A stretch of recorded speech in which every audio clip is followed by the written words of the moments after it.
Good evening all. सब लोग आज वापस एक नई चीज सीखने के लिए ज्वाइन हुए, इसलिए सबका मैं स्वागत करता हूं। आज की न्यूज मैंने ग्रुप में डाली थी। आयुर्वेदा को आयुष का जो है, हाँ मैडम,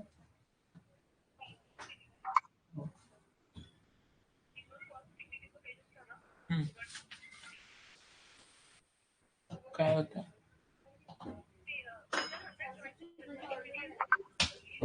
हो जाने ना शेयर होता हो।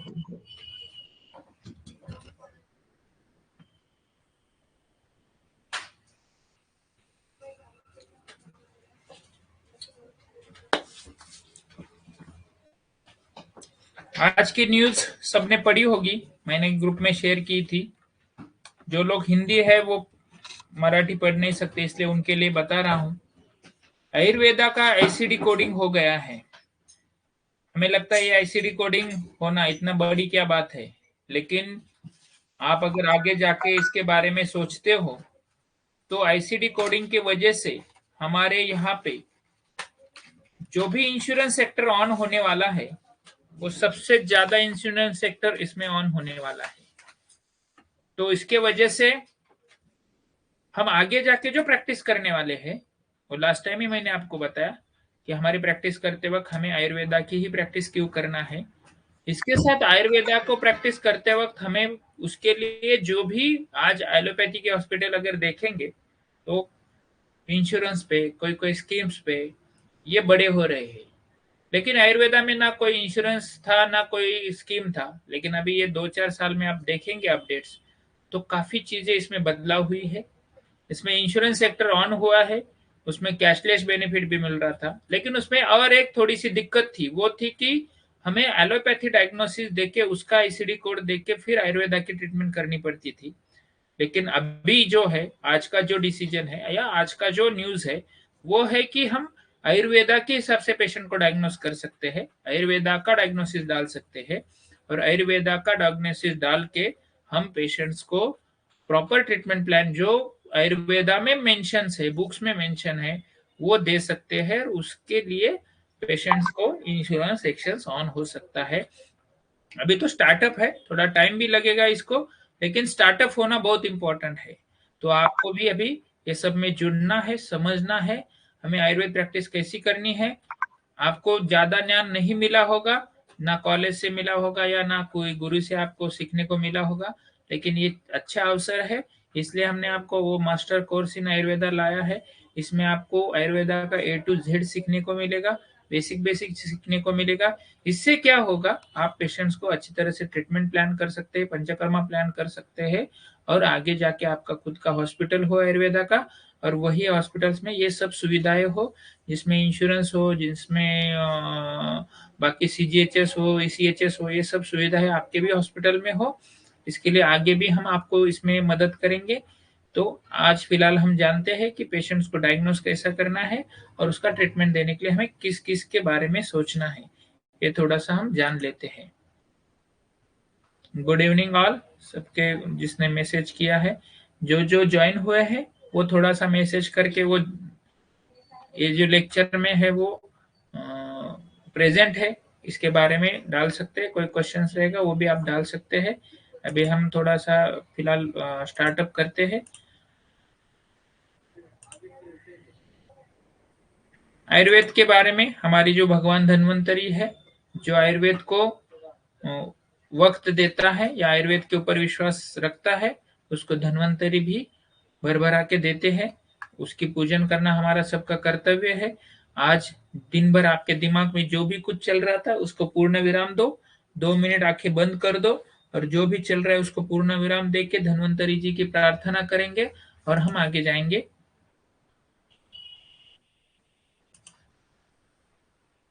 ॐ शङ्खं चक्रं जलौकान् दधदमृतघटं चारुदोर्भिश्चतुर्भिः सूक्ष्मस्वच्छातिहृत्यां सुखपरिविलसन् मौलिमं भोजनेत्रम् कालाम्बोदोज्ज्वलाङ्गम् कटितटविलसच्चारुपीताम्बराढ्यम् वन्दे धन्वन्तरिं तन् निखिलगदवनप्रौढदावाग्निलीलम्।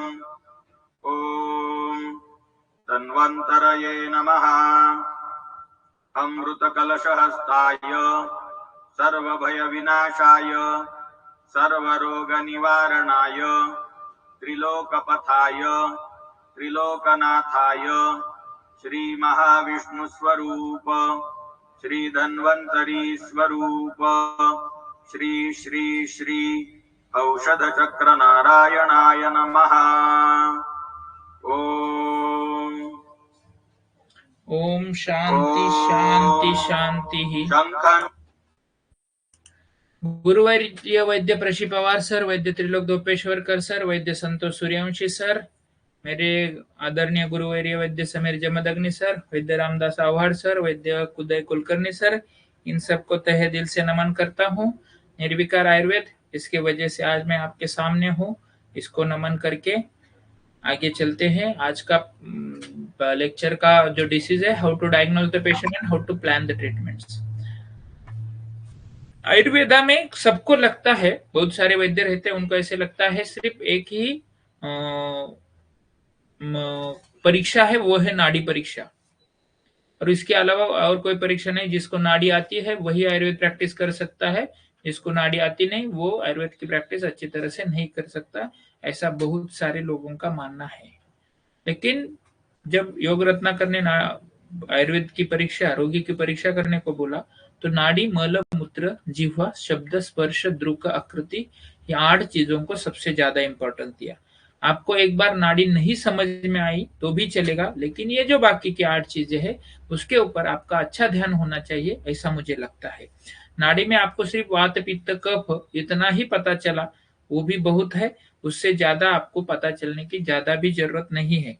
ज्यादा पता चलता है तो more you learn more you earn, ये तो आपको हमेशा ध्यान में रखना है। फिर भी आप उसके पीछे नहीं जाना है, यार मुझे नहीं आता है तो फिर नहीं, मुझे आयुर्वेद प्रैक्टिस ही नहीं आएंगी, तो ये पहले दिमाग से निकाल दो। नाड़ी परीक्षा इज वन ऑफ द परीक्षा, बाकी के 7 परीक्षा है वो भी सबसे इंपॉर्टेंट है। 1 बाय 1 हम ये आयुर्वेद डायग्नोसिस के जो 8 परीक्षा है उसके बारे में जानेंगे। तो आपको आपके आंख, नाक, आपका कान, आपके जो पंच ज्ञानेंद्रिय है ये खुले रखने हैं और इसको समझना है। उसके साथ साथ पेशेंट को समझना है।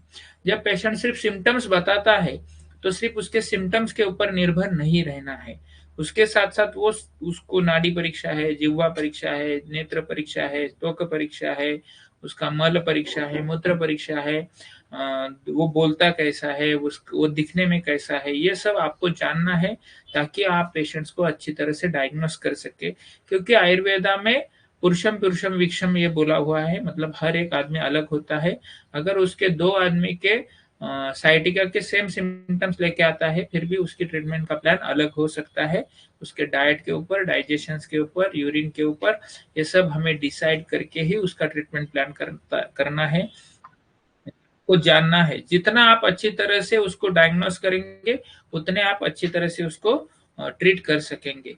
आयुर्वेदा की मेथड ऑफ क्लिनिकल डायग्नोसिस जो है 1 बाय 1 हम देखेंगे आज। पहला जो मैंने बोला 1 है रोगी परीक्षा, रोग परीक्षा, और दूसरा है रोगी परीक्षा।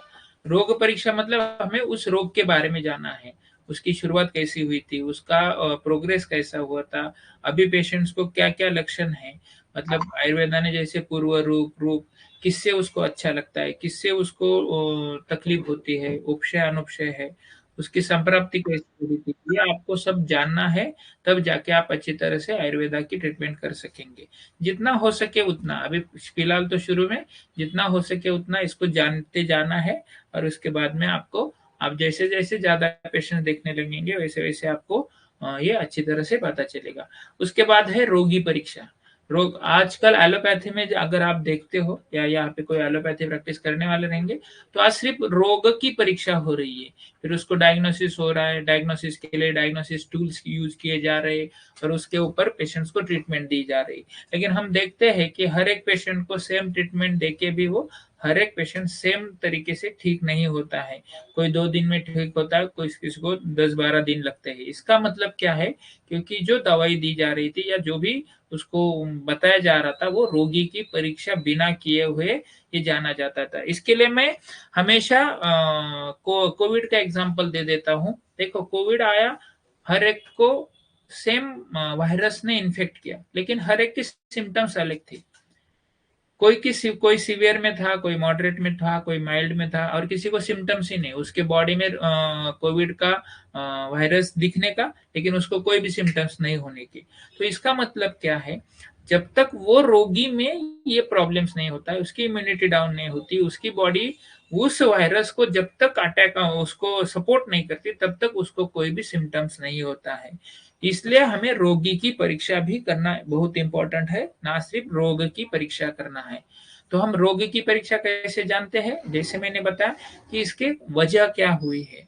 मतलब अभी उसने आइसक्रीम खाई है, इसके वजह से उसको सर्दी हुई है, तो ये हमें जानना है। या उसने ककड़ी खाई है, उसके वजह से सर्दी हुई है, तो हम उस तरीके से उसको एंटीडोट जो है आयुर्वेदा के हेतु परिवर्जन चिकित्सा या निदान परिवर्जन चिकित्सा और हेतु विपरीत चिकित्सा हम कर सकते हैं। ये सबसे इंपॉर्टेंट है।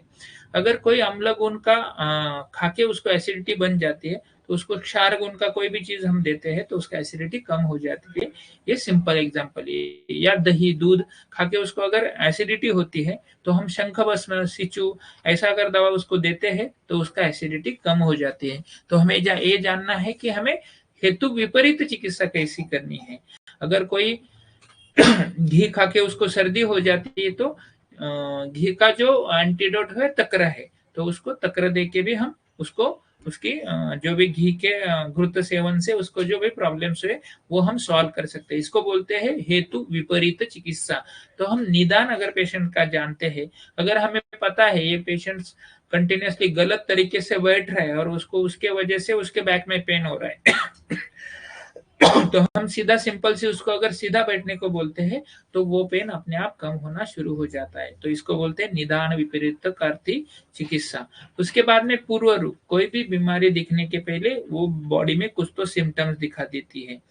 जैसे कि हम कुष्ठ में देखेंगे, पेशेंट को स्वेद हो या अस्वेद, ऐसे 2 लक्षण दिखने में पूर्व रूप में होते हैं। तो पेशेंट्स बताते हैं कि अभी मेरे को ऐसा लग रहा है कि कभी पसीना होता है, कभी पसीना नहीं होता है वो जगह पे।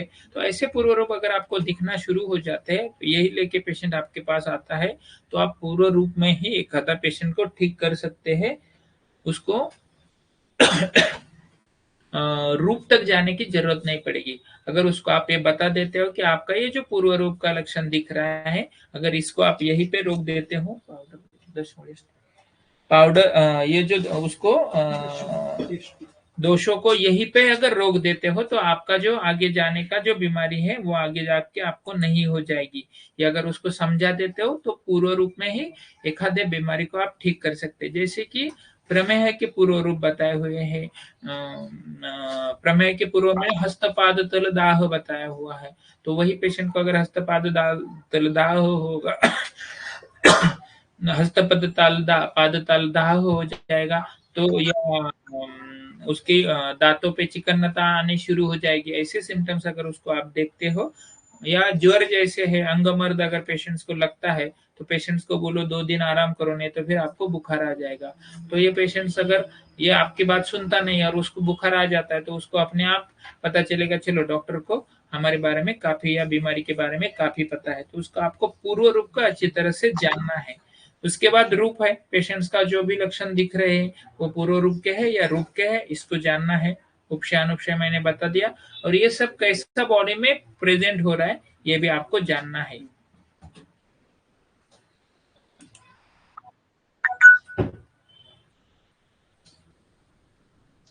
निदान मैंने आपको बोला कि कौन सी वजह क्या है उसका, कोई आगंतुक रोग है या अभिघातज है, अभिसंगज है, अभिचारज है, ये डिटेल्स में हम और लेने वाले हैं बाद में। लेकिन इसमें आपको उसका हेतु क्या है, आहारज हेतु है, विहारज हेतु है, निद्राजन्य है, उसका मानसिक स्वास्थ्य जन्य है, तो उसकी वजह क्या है ये आपको जानना है। पूर्व रूप के बारे में मैंने आपको अच्छी तरह से बताया। उपशय अनुपशय के बारे में, अगर उसको ठंडा लेने के बाद अच्छा लगता है, इसका मतलब उसके जो बीमारी है वो उष्ण प्रधान है। अगर उसको उष्ण लेने के बाद अच्छा लगता है तो उसकी बीमारी शीत प्रधान है। तो हमें उपशय अनुपशय से भी जानना है, या उसको ठंडी में अच्छा लगता है, गर्मी में अच्छा लगता है, ये बीमारी सिर्फ उसको बारिश में होती है। तो ये उपशय अनुशय जान के हम दोषों की जो है सिस्टम समझ सकते हैं, और उस हिसाब से पेशेंट को चिकित्सा का बता के, जैसे कि अगर एक आधा पेशेंट रहेगा उसको सिर्फ बारिश के दिन में ही उसको सर्दी खांसी होती रहेगी, या उसको दमा का अटैक जो है वो सिर्फ बारिश के दिनों में ही आता होगा, तो उसको अगर आप मई महीने में या मार्च महीने में उसका अगर आप वोमन करा देते हो तो उसको जो अटैक है वो आना कम हो जाएगा, इसको बोलते हैं। तो उससे उपशय अनुपशय से आपको ये जानना है। संप्राप्ति जो है पैथोजेनिस ऑफ डिसीज कैसा है, कौन से दोष इसमें इन्वॉल्व है, कौन से धातु इन्वॉल्व है, कौन से स्रोतस इन्वॉल्व है, कौन से मल इन्वॉल्व है, ये आपको जानना ही है। ये जितना अच्छे तरह से आप जानेंगे उतना आप चिकित्सा में सक्सेसफुल हो सकते हैं। रोगी की परीक्षा में जैसे दो मेन डिविजन्स है, एक प्रश्न और दूसरा जो है तो पेशेंट का परीक्षण। तो पेशेंट को कुछ इंट्रोगेटिव क्वेश्चंस पूछने हैं, इस हिसाब से आपको पेशेंट का पता चलेगा। और परीक्षण में मैंने जैसे बोला कि उसका नाड़ी देखो, उसके अभी मल मूत्र भी उसका अपन प्रश्न से ही ले लेंगे, लेकिन नाड़ी परीक्षा है, जिह्वा परीक्षा है, उसकी द्रुक परीक्षा है, उसका स्पर्श परीक्षा है, उसका ये सब जो है वो आप डायरेक्टली पेशेंट का परीक्षण करके ही समझ सकते हैं। आयुर्वेदा ने 3 मेथड बताए हुए, दर्शन, स्पर्शन, प्रश्न। मतलब उसका ऑब्जर्वेशन करो, पेशेंट जब आपके रूम में एंट्री कर रहा होता तो वो कैसा एंट्री करता है, तो उस हिसाब से भी अगर वो गृध्रवत चलता है तो आपको तुरंत गृध्रसी का निदान हो जाएगा। उसको चलने में स्लो चलता है, पैर में सूजन है, तो ये आपको दर्शन से पता चल जाएगा। पाल्पेटेशन से, पाल्पेशन जो है स्पर्शन से, जो जैसे मैंने बताया कि उसका स्पर्श उष्ण है, शीत है, रुक्ष है, स्निग्ध है, शोथयुक्त है, ये जो भी प्रश्न स्पर्शन है उस हिसाब से उसको हमें चेक करना है। उसके बाद है प्रश्न, जैसे कि मैंने बताया कि कुछ एग्जामिनेशन जो है प्रश्न से हो जाएगी। जनरल फिजिकल एग्जामिनेशन में मेडिकल हिस्ट्री सबसे इंपॉर्टेंट होती है। रोगी की परीक्षा में हम दशविध जो परीक्षा है, दुष्यम देशम बलम कालम अनलम प्रकृति वय सत्व सात्म्य आहार, इससे पेशेंट से हम रोगी की परीक्षा कर सकते हैं। और वो जो 8 महीने जैसे बताए, नाड़ी मल मूत्रम जिह्वा शब्द स्पर्श द्रुक आकृति, इससे हम उसकी अष्टविध परीक्षा कर सकते हैं। तो इसका कुछ सिग्निफिकेंस होता है, जैसे कि अगर हमें रोगी की परीक्षा करना है उसमें निदान पूर्व रूप उपशय संप्राप्ति, ये भी हमें जानना है। दशविध परीक्षा ऐसा लगता है ये सिर्फ पढ़ने के लिए होती है, लेकिन दशविध परीक्षा को अगर आप अच्छी तरह से समझ लेते हो तो आपको पेशेंट का प्रोग्नोसिस जो है वो अच्छी तरह से पता चल सकता है। एक बात मतलब ये पेशेंट कितने दिन में ठीक होगा, इसको ठीक करने के लिए हमें दवा कितना क्वांटिटी का, कितना स्ट्रेंथ का, कितना दिन तक चलाना पड़ेगा, ये सिर्फ हम पेशेंट के अष्टविध परीक्षा, दशविध परीक्षा से हम पता चल सकते हैं। इससे हमें काफी पता चलेगा कि पेशेंट्स को कितना दवा देना है, क्या देना है, कैसे देना है, उसका सहनन क्या है, सार क्या है, आगे हम उसका डिटेल्स में देखेंगे। तो उससे क्या होगा, तो पेशेंट्स को आप अच्छी तरह से दवा देने में या उसका रिकवरी में या उसका प्रोग्नोसिस में या उसका चिकित्सा कालावधि में ये डिसाइड करने में आपको आसान जा सकता है। आयुर्वेदा में बहुत सारे टूल्स बताए हुए, लेकिन ये 2 टूल्स जो है वो इसको हम अच्छी तरह से समझ सकते हैं। प्रकृति जो है वात पित्त कफ सबको पता होती है।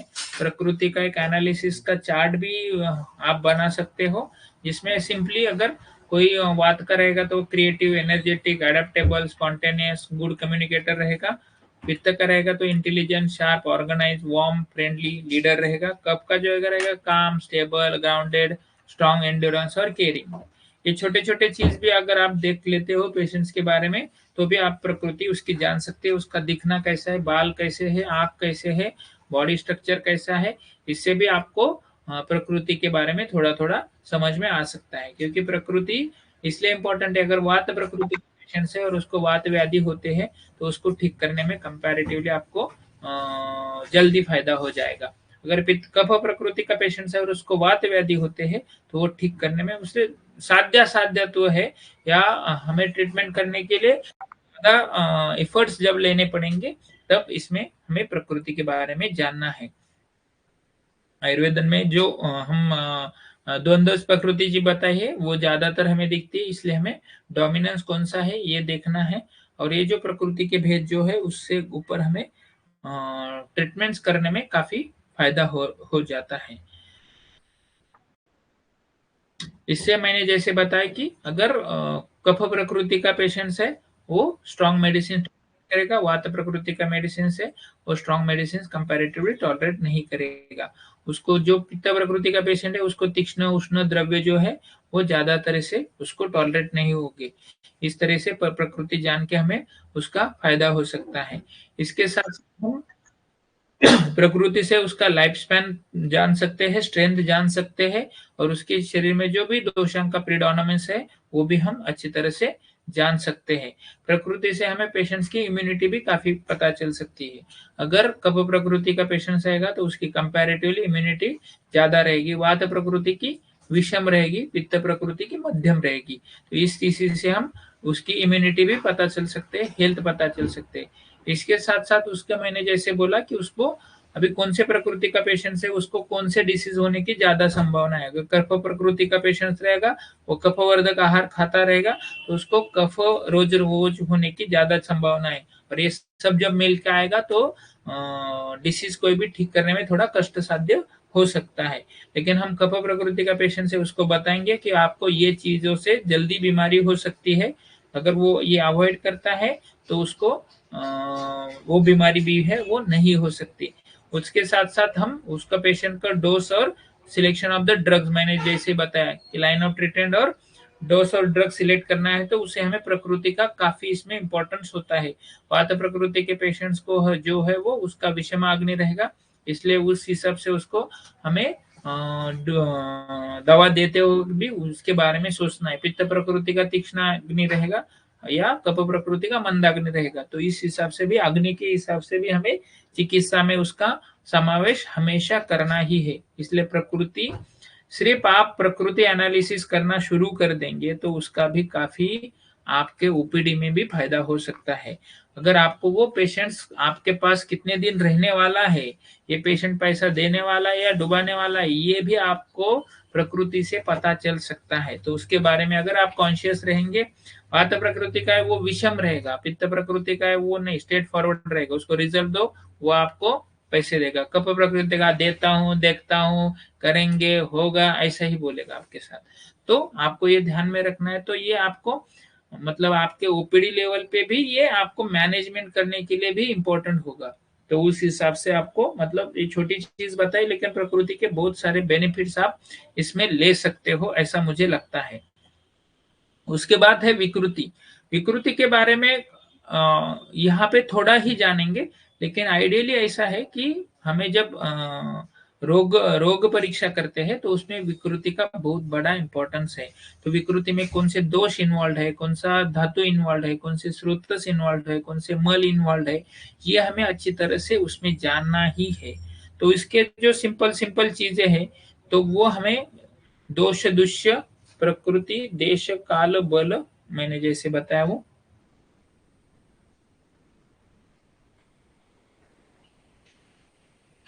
हमें क्या क्या चीजें देखना पड़ता है इसमें। अगर विकृति में सोचना है तो हेतु देखना है, उसकी वजह क्या है, दोषों की अवस्था देखना है, दुष्य मतलब धातु और मल की अवस्था देखना है, उसकी प्रकृति देखना है, उसका देश देखना है। उसका देश मतलब अगर वो पूना में रहता है समझो, और यहाँ का क्लाइमेट कंपैरेटिवली नॉर्मल सी की तरफ रहता है, और वो अगर उसका देश बदल के अगर वो कोकन से या मुंबई से पूना में शिफ्ट हुआ रहेगा और यहाँ पे आके कंटिन्यूअसली वो मछली या ऐसे खाएगा तो उसको तकलीफ होगी। या साउथ इंडियन जो लोग रहते हैं वो महाराष्ट्र में आके रहते हैं और उनका साउथ इंडियन छोड़ते नहीं है, तो इसके वजह से उनको अम्लता बढ़ने के वजह से जो भी बीमारी होगी वो ये देश के वजह से होगी। तो उनको ये समझाना है आपको आपको पादानुक्रमित मतलब आहिस्ता आहिस्ता आपका साउथ इंडियन कम करना है और यहाँ का महाराष्ट्रियन जो डिशेस है आहिस्ता आहिस्ता आपको इसमें अडॉप्ट करना है। और जैसे आप वहां पे चले जाते हो सेम करना है, महाराष्ट्रियन डिशेस कम कम करके आपको आपके साउथ इंडियन डिशेस बढ़ाना है, ये भी आपको उसको अच्छी तरह से समझाना है। काल के बारे में मैंने बताया कि ये बारिश में बढ़ता है, ठंडी में बढ़ता है, गर्मी में बढ़ता है। ये क्वेश्चंस अगर आप पूछना शुरू कर देंगे तो पेशेंट्स आपके अच्छी तरह से जुड़ तो जाता है, लेकिन आपको ये पता चलता है कि ये पेशेंट्स के बारे में प्रिकॉशंस क्या है। जीपी में क्या है, पेशेंट्स आया, दवा दिया, बात खत्म हो गया। लेकिन ये पेशेंट्स आपका फैमिली जैसा होता है, उसको आप बता सकते हैं तू ठंड आने के पहले ये दवा तू लेगा तो तेरे ठंडी में तुझे सर्दी नहीं होगा। तो अपने आप उसकी अटैचमेंट जो है, ये आपकी सिर्फ आपका काल का ज्ञान अच्छा होने की वजह से आप उसको अटैच कर सकते हैं। या कोई बल उसका कोई फिजिकली या मेंटल स्ट्रेंथ कम रहेगा, अगर आपको पता है ये पेशेंट्स को जागे आके फिजिकली वर्क ज्यादा करना है, तो उसके लिए आप बता सकते हो उसको, अगर आप फिजिकली अच्छी तरह से काम करते हो या फिजिकली स्ट्रेंथ बढ़ाने के लिए ये डाइट लेते हो, ये एक्सरसाइज करते हो, आयुर्वेदा की कुछ दवा लेते हो, तो आपका फिजिकल स्ट्रेंथ बढ़ जाएगा। या कोई मेंटली जिसको ज्यादा काम है, कंपैरेटिवली कंपनी का सीईओ है या कंपनी का कोई लीडर है, उसको अच्छी तरह से सब लोगों को हैंडल करना है, तो उसको आप शिरोधारा जैसे प्रोसेस उसको बताएंगे, तो आप उसका स्ट्रेस रिलीविंग फैक्टर आप उसको बताएंगे। तो ये सिर्फ बल के ऊपर आपको पता चल सकता है। और लिंग जो है तो हर एक डिसीज के जो भी लक्षण रहेंगे वो आपको समझना है। उससे आपको क्या होगा, तो उससे आपको अच्छी तरह से उसका ट्रीटमेंट करने में आपको फायदा हो जाएगा। अगर ये आप देखते हो तो मैंने जैसे बोला कि ये आपको ये समझना है कि ये पेशेंट सीवियरली अफेक्टेड होगा, मॉडरेटली अफेक्टेड होगा या लेस अफेक्टेड होगा। तो आप दोष समझ लेंगे, दुष्य समझ लेंगे, प्रकृति समझ लेंगे, देश समझ लेंगे, काल समझ लेंगे। कोई कोई पेशेंट्स आते हैं वो बोलते हैं हमें 12 महीने सर्दी रहती है, तो आपको ये समझना है कि सीवियरली अफेक्टेड है। कोई बोलते नहीं ठंड आया ना तब भी हमें सर्दी खांसी होती है, तो इसको बोलने का ये ठंडी में होती है और बारिश में होती है, इसको बोलने का ये मॉडरेटली अफेक्टेड है। और लेस अफेक्टेड है वो बोलेगा नहीं मुझे सिर्फ ठंडी के दिन में आती है, ठंडी कम होने के बाद चली जाती है। तो इसको समझना है कि ये लेस अफेक्टेड है, तो इसको आपको ट्रीटमेंट करने का, जो सीवियरली अफेक्टेड है 12 महीने जिसको सर्दी खांसी है, तो उसका ट्रीटमेंट प्लान आपका प्रॉपर होना चाहिए, उसको दवा प्रॉपर होनी चाहिए, उसका शोधन अच्छा होना चाहिए, उसका पुनर्भव चिकित्सा अच्छी होनी चाहिए। मॉडरेटली है उसकी मॉडरेट होनी चाहिए, लेस है उसकी लेस होनी चाहिए। इस हिसाब से आप इस विकृति को समझ सकते हैं, समझ के ले सकते हैं, और आपके प्रैक्टिस में इसका सबसे इम्पोर्टेंट जो है वो इंटरप्रिटेशन कर सकते हैं। आपने सिर्फ ये पॉइंट लिख के भी रखा पे कि मुझे बाबा विकृति के बारे में सोचना है, उसके बल के बारे में सोचना है, प्रकृति के बारे में सोचना है, तो आप अपने आप आपका जो आयुर्वेदा का ट्रीटमेंट प्लान है जो अच्छी तरह से डेवलप हो सकता है। उसके बाद है सार। हमें सिर्फ से फर्स्ट ईयर में इसमें सार सीख देते हैं, बाद में इसको छोड़ देते हैं। लेकिन सार परीक्षा जो है वो हमें, अगर इसके कुछ 4-5 सिम्टम्स भी हम याद रखते हैं तो हमें उसका क्या फायदा हो जाएगा कि अगर पेशेंट का धातु सारत्व ज्यादा है तो इसका धातु बल ज्यादा है, उसकी इम्यूनिटी ज्यादा है, वो लेस अफेक्टेड होगा। अगर जैसे मैंने बोला कि आप ऐसे बोल सकते थे लोगों को कोरोना में ये लोग कम अफेक्टेड रहेंगे, इसका सारता अच्छी है, इसकी सारता मॉडरेट है, ये मॉडरेट अफेक्टेड हो गए, और इसकी सारता कम है, ये ज्यादा अफेक्ट हो जाएंगे। तो हम सिर्फ पेशेंट की सारता देख के भी लोगों को बता सकते हैं कि तुझे ज्यादा प्रिकॉशंस लेना है, इसको कंपैरेटिवली कम प्रिकॉशंस लिया तो भी चलेगा। तो इससे क्या होगा, आपका कम्युनिकेशंस के लिए एक बड़ा इंपॉर्टेंट पॉइंट्स आपको आ जाएगा। या कोई अच्छा सार वाला पेशेंट्स है और उसको बीमारी हो गई है, तो आप बोल सकते हैं नहीं तू जल्दी ठीक हो जाएगा, तुझे इतना इतना बस करना पड़ेगा। या लेस सार वाला पेशेंट्स, तो उसको आपको ये बताना पड़ेगा नहीं तुझे ज्यादा प्रिकॉशंस लेनी पड़ेगी, तब जाके तू ठीक हो जाएगा। तो हम प्रोग्नोसिस जो है, आयुर्वेदा का प्रोग्नोसिस जो है, ये सार परीक्षा के ऊपर भी बता सकते हैं। उसमें त्वक सार है, रक्त है, मांस है, मेद है, अस्थि है, मज्जा है, शुक्र है, सत्व सार है। ये अष्ट सार आपको जानना है, समझना है। इसके सिम्टम्स भी आप में एक कॉलम में लिख के रखेंगे तो भी आपको ये पता चलेगा कि भाई इसको सिर्फ टिक टिक कर देंगे, बाद में आपको पेशेंट देख के ही पता चल जाएगा ये कौन से सार के पेशेंट है, त्वक का है, रक्त का है, या सबके सार अच्छे हैं, या आपको पेशेंट देख के ही पता चलेंगे। तो आहिस्ते आहिस्ते इसकी आदत आप अगर डाल देते हो सार परीक्षा की, तो अपने आप आपका स्ट्रेंथनेस जो है वो बढ़ जाएगा। मैंने जैसे बोला कि नंबर ऑफ सार जिसके ज्यादा है उसका वो स्ट्रेंथ जो है वो ज्यादा रहेगा, और जिसका नंबर ऑफ सारता कम है उसका स्ट्रेंथ कंपैरेटिवली कम हो जाएगा। मैंने बोला बेस्ट जो है 5 से 7 सार्स जिसके प्रेजेंस है उसको हम प्रवर या बेस्ट बोलेंगे, जिसके 3 to 5 है उसको मध्यम बोलेंगे, और जिसके लेस देन 3 है उसको अवर मतलब पुअर बोलेंगे। ये हो गया सार परीक्षण। सहनन, वही सार और सहनता ये एक साथ ही चलती है। सहनन जो है वो उसकी सहनन शक्ति कैसी है, इससे उसके ऊपर हमें पता चलना है कि उसको उसका स्ट्रेंथ कैसा रहेगा। सहनन की जो शक्ति बताई हुई है मास, अस्थि और संधि, इसके ऊपर बताई हुई है। जिसका मास, अस्थि और संधि ये अगर अच्छा रहेगा तो उसको वो उसका प्रवर सहनन बोल सकते हैं, मध्यम रहेगा तो मध्यम बोल सकते हैं, अवर रहेगा तो अवर रह सकते हैं। तो हमें देख के ही पता चलता है कि इसका अस्थि कितना स्ट्रांग है, संधि कितना स्ट्रांग है इसका, या मास मसल्स या उसका ब्लड कितना अच्छी तरह से है। तो मैंने जैसे बोला कि उसकी सहनता जो है वो बल के ऊपर डिपेंड होती है। जैसे सारता में हमने देखा अगर उसकी सहनता अच्छी है तो उसका उत्तम बल है, मध्यम है तो मध्यम बल है, और अल्प है तो अल्प बल है।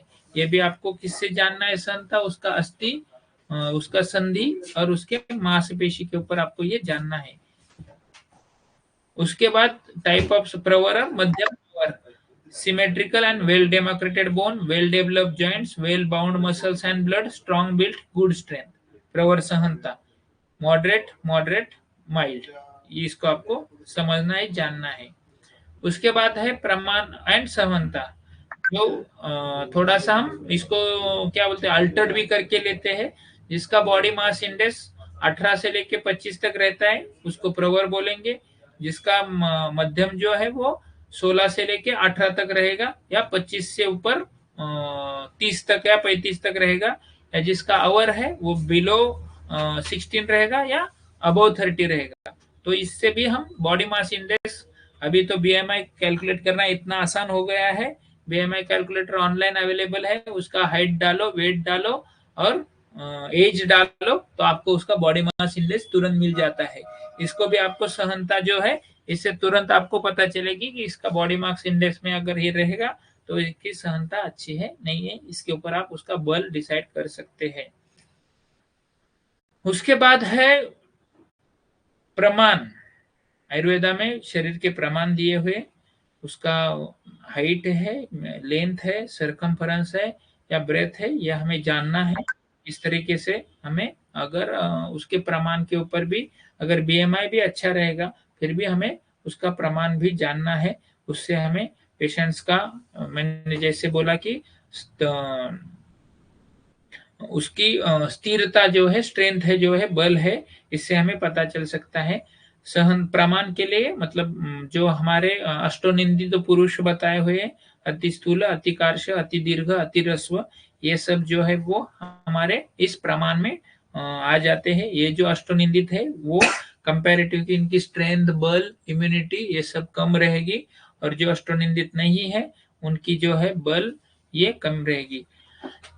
अधिकार्श का पेशेंट्स जो रहेगा तो अति स्थूल का पेशेंट्स रहेगा तो उसका ज्यादा विकार हो सकते हैं, कफज विकार, उसकी अति मात्रा में आहार होने के वजह से उसका एक्सरसाइज अच्छी तरह से वो नहीं कर सकता, और उसको जो अति अष्टोनिंदित के व्याधि जो बताए हुए हैं जैसे प्रमेय है या संतर्पणजन्य व्याधि है वो सब इनको हो सकते हैं। अति कार्श्य के जो है वात रुद्धि की जो भी बातें, कार्श्य उष्ण कामित्व, कंपाना, शक्रुद ग्रहण, ये सब जो व्याधि है इसको अति कार्श्य वाले को हो जाएगी, इसका बल भी हीन रहेगा। इस तरह से हमें प्रमाण में जानना है अगर ये आदमी प्रमाण में है या नहीं है। तो इससे ये जानने से हमें पेशेंट्स को अच्छी तरह से उसका स्ट्रेंथ और बल के ऊपर ये फायदा हो सकता है। तो उसी से हमें उसका डोज भी डिसाइड हो सकता है। अगर अति स्थूल ले रहेगा तो उसका डोज ज्यादा रख सकते हैं, अति कार्श्य रहेगा उसका डोज हम कम रख सकते हैं। इस तरीके से हम उसका डोज डिसाइड कर सकते हैं। उसके बाद आता है सातवें।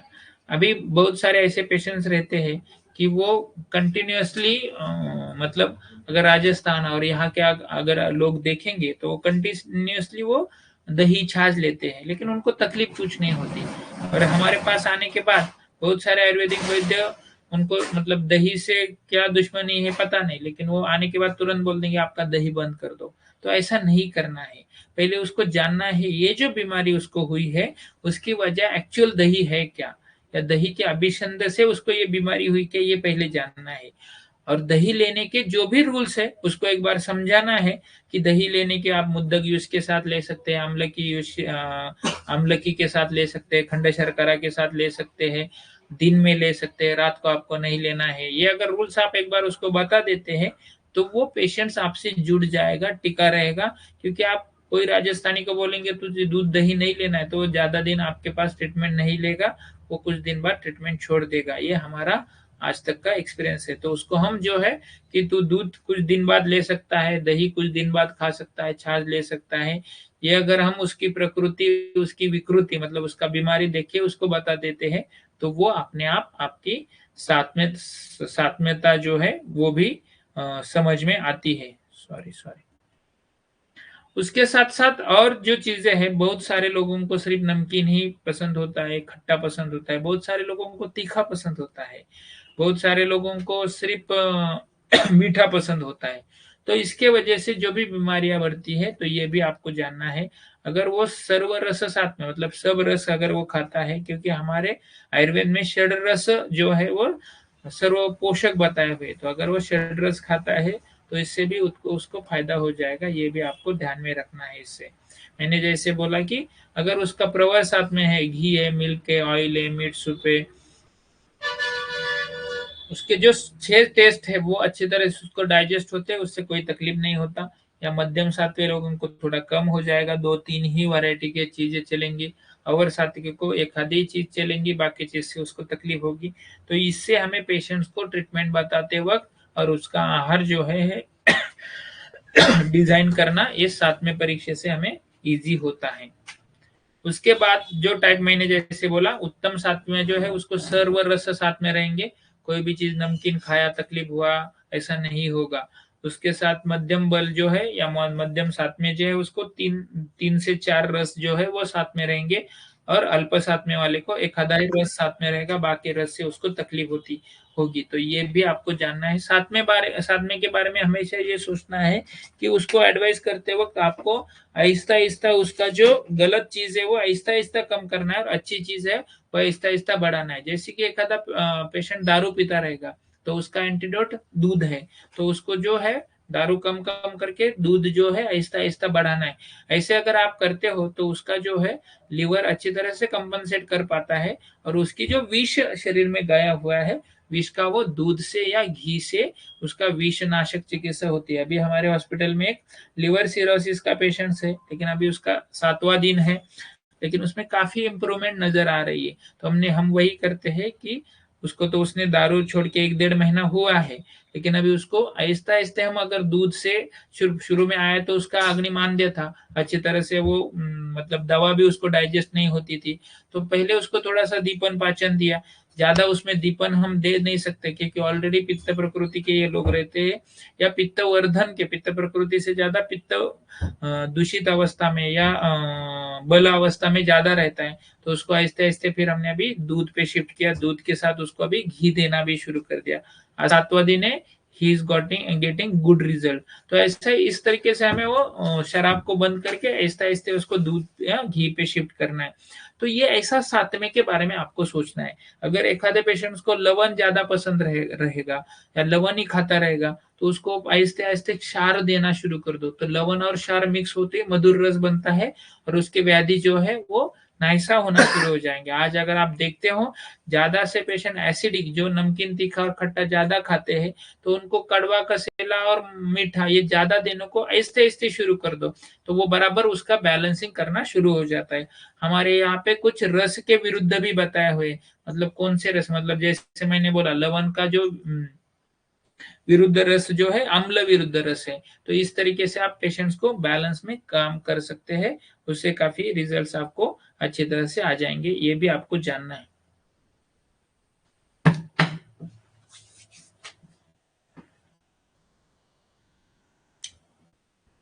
मैं बहुत सारे पेशेंट्स को बोलता हूँ, मैंने मतलब बहुत सारे वैद्यों को बताता हूँ कि पेन जो है वो सेंसेशन नहीं है, ये परसेप्शन है।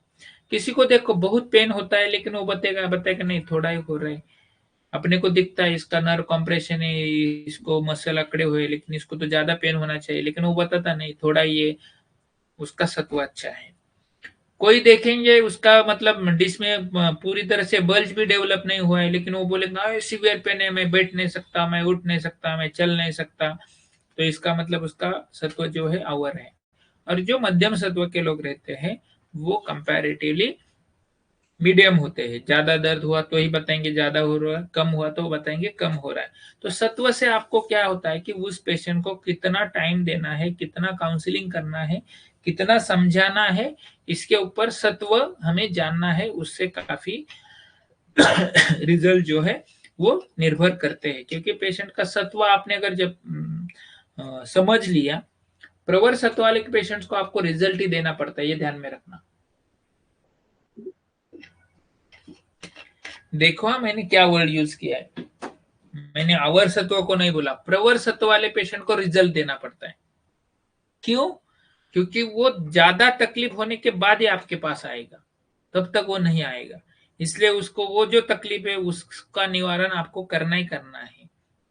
अवर सत्व वाले को आपको काउंसलिंग ज्यादा करना है, मेंटली उसको स्ट्रांग बनाना है। तो जितना आप काउंसलिंग उससे बात करेंगे, प्रवर सत्व वाले को काउंसलिंग मत करो, उसको बोलो ये दवा लो, ये प्रोसीजर करो, आप ठीक हो जाएंगे। वो बोलेगा ठीक है सर, मैं ये दवा लेता हूँ, ये प्रोसीजर करता हूँ, मैं ठीक हो जाता हूँ। मध्यम सत्व वालों को हाफ हाफ रखना पड़ेगा, हाफ काउंसलिंग करना पड़ेगा, क्योंकि हर एक पेशेंट्स को आप 100% काउंसलिंग नहीं कर सकते ना।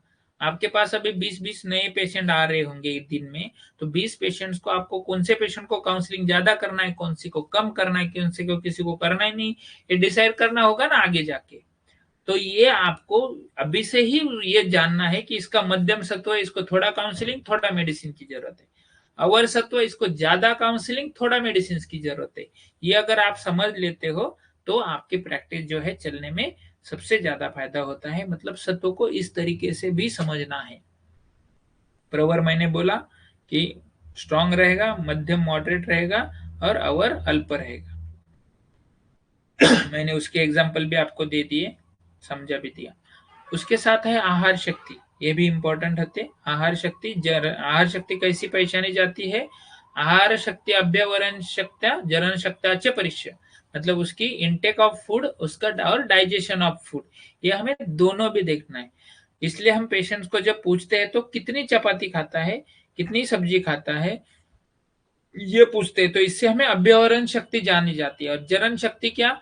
तो ये 2 चपाती खा के उसको 2 घंटे बाद वापस भूख लगती है, और कोई ये आधा चपाती खाता है उसको भूख जो है वो 4 घंटे बाद 6 घंटे बाद लगती है। तो इससे ये जरण शक्ति और आहार शक्ति, इससे पता चल के आपको ये फायदा हो जाएगा कि उस हिसाब से आपको दवा डिसाइड करने में फायदा हो जाएगा। दवा डिसाइड कैसे कर सकते हैं? अगर उसका अभ्यवरण शक्ति कम है तो उसको, एक मिनट ना, काय रे,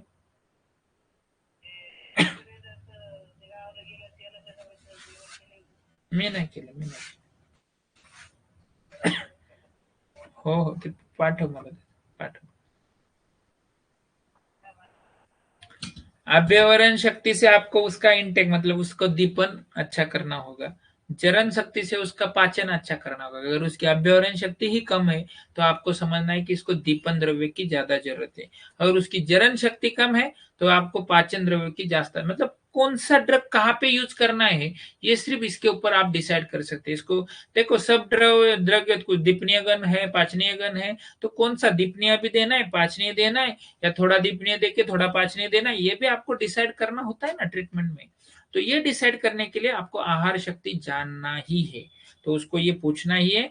उससे आपके इंजेक्शन और डाइजेशन, ये दो ध्यान में रखना है। इंजेक्शन मतलब दीपन, डाइजेशन मतलब पाचन।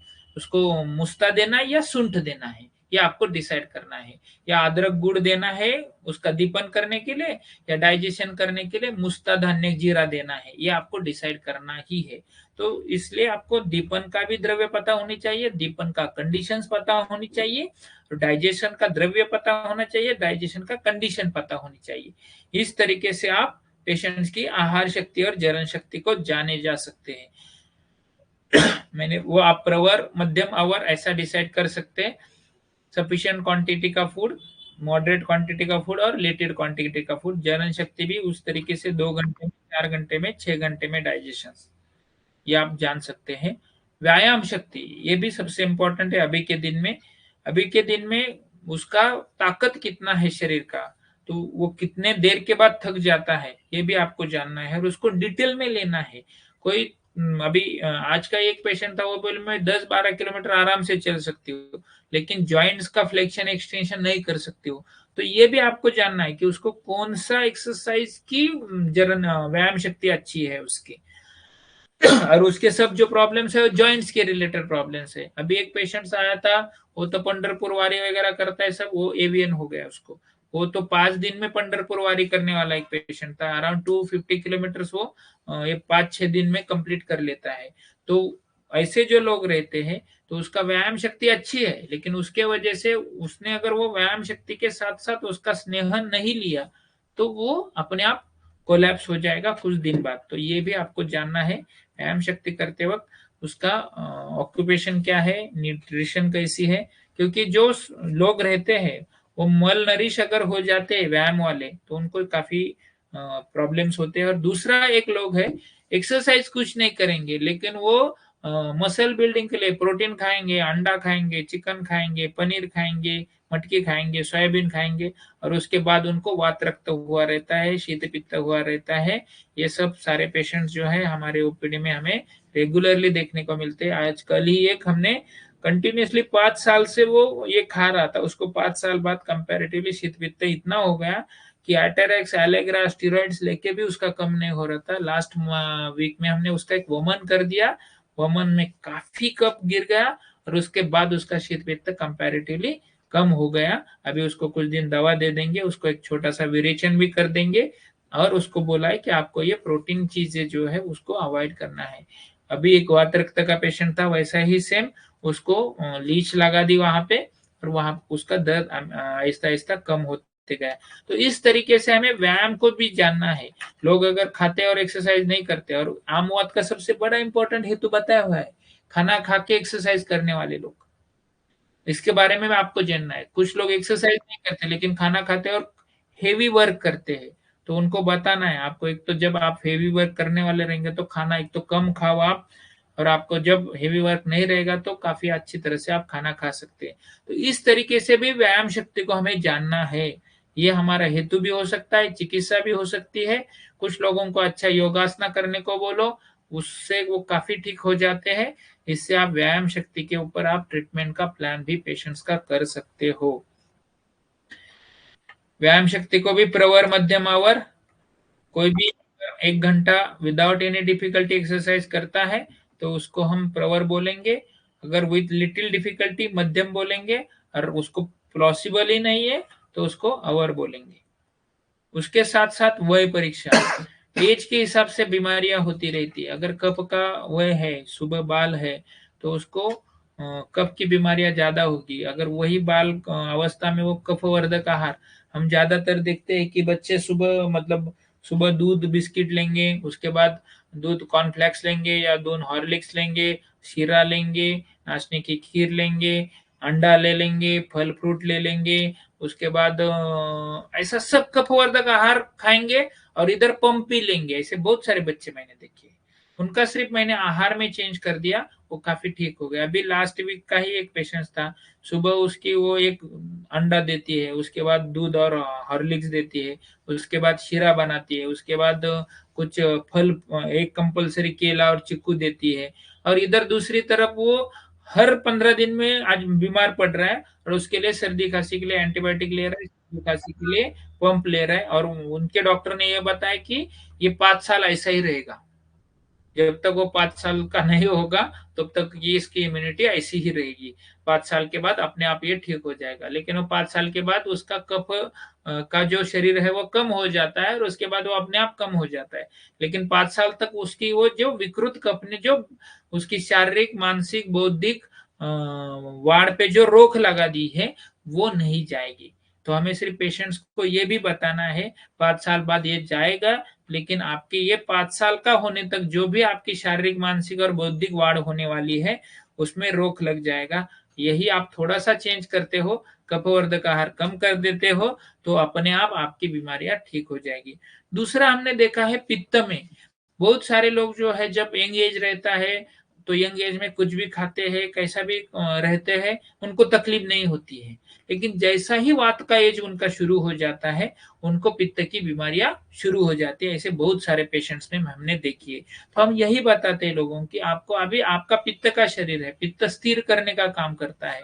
तो अभी आप कुछ भी खाएंगे तो आपको तकलीफ नहीं लगी होगी, लेकिन आप 35-40 को आ जाएंगे तो आपको तकलीफ 100% होगी। तो इस हिसाब से अगर लोगों को आप काउंसिल करते हैं और वो आप पेशेंट्स में देखते हैं तो आपको ये पता चलेगा कि नहीं, ये 100% आपको वही की भाषा उनको बतानी है। जैसे वात का भी वैसा ही है, उसमें भी आप मध्यम अवस्था, वृद्धावस्था और बाल्यावस्था, जैसे मैंने बताया कफ की, पित्त की और वात की अवस्था। बाल्यावस्था है उसके धातु अप्राकृत रहेगी, विवर्धमान अवस्था जो वर्धमान अवस्था, वृद्धावस्था। प्रवर जो है अप टू 30 इयर्स, मध्यम 31 to 50, अवर जो है मोर देन 51। लेकिन ऐसा कुछ रहा नहीं, ऐसा मुझे लगता है जो लोग गलती करेंगे उनकी बीमारी कौन सी भी एज में अभी होना शुरू हो गया है। अब अपरिपक्व अवस्था जो रहेगी तो उसमें उनकी डेवलपमेंट में भी प्रॉब्लम्स हो सकते हैं, इसके बारे में भी आपको सोचना है। वर्धमान अवस्था में उसके अगर धातु में कोई भी हानि होती है वर्धमान अवस्था में या मेंटल फैकल्टीज में कोई प्रॉब्लम्स होते हैं तो डेवलपमेंट में उसका 100% रोल रहेगा। मैंने जो बताया कि डोमिनेंस पित्ता रहता है, ये सब बैलेंस करता है, लेकिन इस उम्र में आप जो भी करेंगे उसका सब भुगतान जो है आपके आफ्टर 40 इयर्स में आपको भुगतान देना पड़ेगा। तो पेशेंट्स को उस हिसाब से ही समझाना है। ओल्ड एज में भी रह के लोगों को 5 बार खाना होता है, उनको ये समझाओ कि बाल्यावस्था में आप 5 बार खा सकते हैं, मध्यम अवस्था में आप 3 बार खा सकते हैं, जैसे वृद्धावस्था शुरू होती है आप 2 बार ही खाना खाना है। क्योंकि ये लोगों को जो मध्यम अवस्था में खाने की आदत रहती है वैसी वो कंटिन्यू करते हैं और उसके वजह से काफी बीमारियां होती है। ये हमने काफी लोगों में देखा है। इनको आपको रसायन चिकित्सा करने का सबसे बड़ा मौका मिलता है। रसायन अच्छा करो, वाजीकरण चिकित्सा अच्छी करो, उससे पेशेंट्स का स्ट्रेंथ अच्छी तरह से बन जाता है, नए धातु बनने में फायदा होता है। और उनको कुछ आहार का जो है वो अच्छी तरह से बताओ। मैंने जो एज रिलेटेड डिसीज के बारे में बताया वो भी इम्पोर्टेंट ही है। इसके दशविध परिचय के रिलेवेंस हम देखेंगे तो आपको पेशेंट की स्ट्रेंथ देखने में इसका फायदा हो जाएगा, डिसीज की स्ट्रेंथ देखने में फायदा हो जाएगा, प्रोग्नोसिस मैंने जैसे बोला, planning of line of treatments, deciding the dose of medications, knowing the life span of the patients. ये सब जानने के लिए हमें ये दशविध परीक्षा जो है वो हमें साथ देगी, फायदा करेगी और उस हिसाब से हम पेशेंट्स को प्लानिंग ट्रीटमेंट कर सकते हैं, डोज डिसाइड कर सकते हैं, उसका ताकत जो है, स्ट्रेंथ जो है वो हम समझ सकते हैं। जैसे कि थोड़ा ये एग्जांपल दिया है, 34 ईयर ओल्ड पेशेंट है, उसको अगर पित्त कफ का डोमिनेंस है उसके बॉडी में, उसका हेडेक है, एक्सपोजर टू सनलाइट, उसके वजह से उसका अगर पित्त दोष बढ़ता है तो उसको कंपैरेटिवली स्ट्रॉन्ग मेडिसिन देना पड़ेगा, क्योंकि उसकी पित्त कफ का है तो इस हिसाब से उसको स्ट्रॉन्ग मेडिसिन देना पड़ेगा, क्योंकि उसकी कॉन्स्टिट्यूशन पित्त कफ की है और उसको व्याधि भी जो है पित्त का है तो इसे स्ट्रॉन्ग मेडिसिन देना पड़ेगा। विकृति का एग्जांपल देते वक्त, पित्तवात प्रकृति का पेशेंट है, साउथ इंडिया से लॉन्ग डिस्टेंस नॉर्थ इंडिया में गया है और उसने, मैंने जैसे बताई है तो मैंने बताया कि आपको उसने अगर ट्रैवल करता है दूसरी जगह पे जाता है तो उसकी बीमारी है उस वहां पे जाने के बाद हो सकती है। वात कफ प्रकृति का रहेगा और पित्त अनदर विद पित्त कफ प्रकृति का पेशेंट रहेगा, उसके फ्राइड राइस 6 मंथ कंटिन्यूसली खाएगा तो एक पेशेंट को स्किन डिसीज डेवलप होगा और दूसरे को जो है रक्त सारता होने की वजह से उसको नहीं डेवलप होगा। तो मैंने जैसे बताया संस्कारता भी इम्पोर्टेंट है। कंक्लूजन तो मैंने बताया कि दशविध परीक्षा अपने को evaluate the strength of person और disease, assessing the prognosis, planning the treatment और specially deciding the dose. Status of the health of an individual can be evaluated with the help of Dashwith Pariksha. These parameters can be effectively applied among healthy individuals, except Vyadi. This result of assessment point at इसका सबसे important है आपका wellness centre develop करने में। मतलब illness में तो सब काम कर रहे हैं, लेकिन आयुर्वेदा का सबसे बड़ा इंपॉर्टेंस वो है कि वेलनेस में काम करना है। अगर ये 10वीं परीक्षा लेके आप अगर वेलनेस में जाते हो तो you will earn too much. ये फॉर्चून जैसे स्पा है वो करोड़ों रुपए कमा रहे, करोड़ों की बात कर रहा हूं मैं, हजारों की नहीं, करोड़ों रुपए कमा रहे हैं। लेकिन अपने पास तो इंडिविजुअल अगर ये पैरामीटर्स लेके आप अगर ऐसा कोई वेलनेस सेंटर डेवलप करते हो, यहाँ वहां पे ये 10वीं परीक्षा होती है और 10वीं परीक्षा होके उसको उसके एक साल का उसको प्लान दिया जाता है। उसमें उसने क्या खाना है, क्या नहीं खाना है, क्या करना है, क्या नहीं करना है। ऐसा अगर आप उसको प्लान देते हो तो सोचो आपका वो जो आदमी है वो कितना आपको अटैच रहेगा और इंडिविजुअल अप्रोच होने की वजह से वो आपसे साल भर का प्लान अच्छी तरह से ले लेगा। तो ये आपको ध्यान में रखना है। 10वीं परीक्षा इस आपको वेलनेस में सबसे ज्यादा फायदेमंद हो सकती है। इलनेस में तो है ही, लेकिन वेलनेस में भी इसका फायदा जो है वो सबसे ज्यादा हो सकता है। ये भी आपको ध्यान में रखना है। अभी अष्टविध परीक्षा, नाड़ी मल मूत्र जिह्वा शब्द स्पर्श ध्रुक आकृति, इसके बारे में ज्यादा जो है आपको ये सब पता है। इसको ज्यादा डिटेल्स में जाने की जरूरत नहीं है, डिटेल्स में हम आगे देखेंगे। लेकिन दो रोग परीक्षा जो है उसमें दोष, दुष्य, स्रोतस, अग्नि, स्रोत दृष्टि और रोग मार्ग।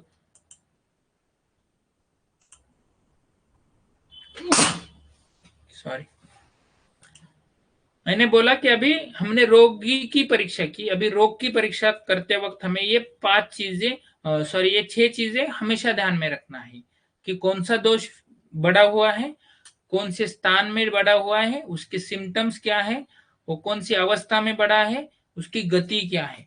दुष्य के बारे में कहाँ पे खवैगुण्य जगह हुए हैं, वहां पे ये दुष्य अफेक्ट हुए हैं।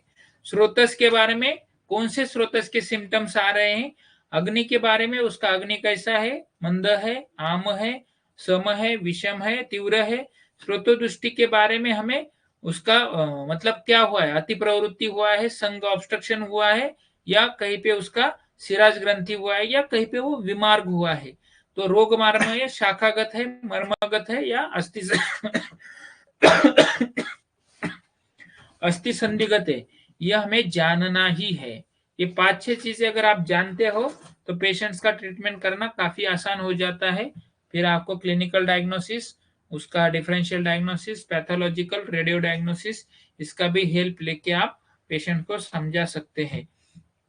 डायग्नोसिस इंपॉर्टेंट है। जितना आप अच्छी तरह से डायग्नोसिस करेंगे उतना रिजल्ट्स आप अच्छी तरह से पेशेंट्स को दे सकेंगे। आपको ट्रीटमेंट का जो पाथ है वो अप्रोप्रिएट डिसाइड कर सकेंगे। डायग्नोस्टिक की प्रोसेस से उसको आप डिफरेंशिएट करके उसका रिजल्ट जो है वो जल्दी से जल्दी आप दे सकेंगे। एक्यूरेट डायग्नोसिस की वजह से आपका रिसर्च फाउंडेशन जो है, एविडेंस बेस्ड प्रैक्टिस जो है, वो भी काफी आपको हेल्प करेगी। और रिकवरी के बारे में, प्रोग्नोसिस के बारे में, रिजल्ट के बारे में ये आपको अच्छी तरह से पेशेंट्स को आप बता सकते हो।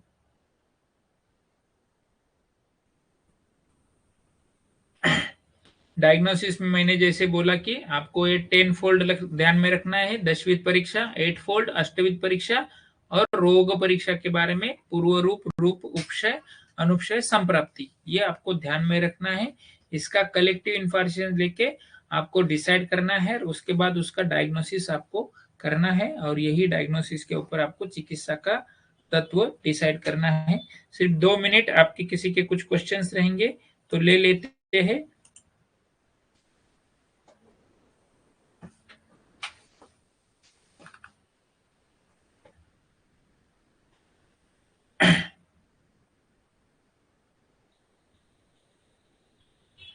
रोहन शेट्टी सर का एक क्वेश्चन था कि प्रकृति कैसे, हमने उसका एक चार्ट बनाया है, हम वो ग्रुप पे उसका एक एनालिसिस का चार्ट बनाया है, गूगल फॉर्म है, उससे आपको तुरंत पता चलेगा, या हमारा दिनदर्शिका है उसमें भी एक फॉर्म है, फोटो काढून दिनदर्शिका के पीछे भी एक फॉर्म है, उसमें सिर्फ टिक टिक किया तो भी प्रकृति का एनालिसिस आप कर सकते हैं।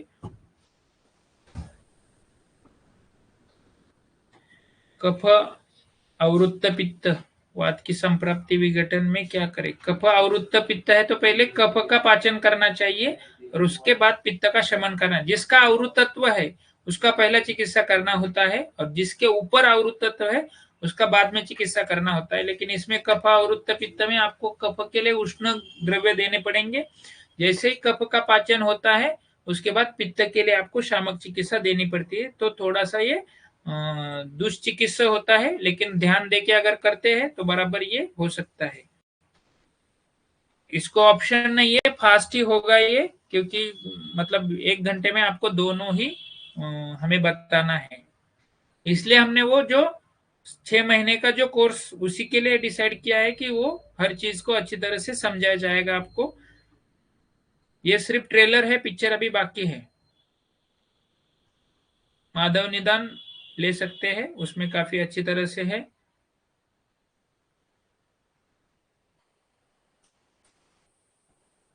ऐसा दे सकते हैं अगर पेशेंट का कफ प्रकृति रहेगा, या अवबंध ज्यादा रहेगा, या वेट लॉस करना रहेगा, या आम प्रवृत्ति रहेगी, तो शुरू में एक अनुवासन, आखिरी में एक अनुवासन, बीच में निरोध, ऐसा हम लेखन में कम करते हैं। लेखन में आम में ऐसा कर सकते हैं।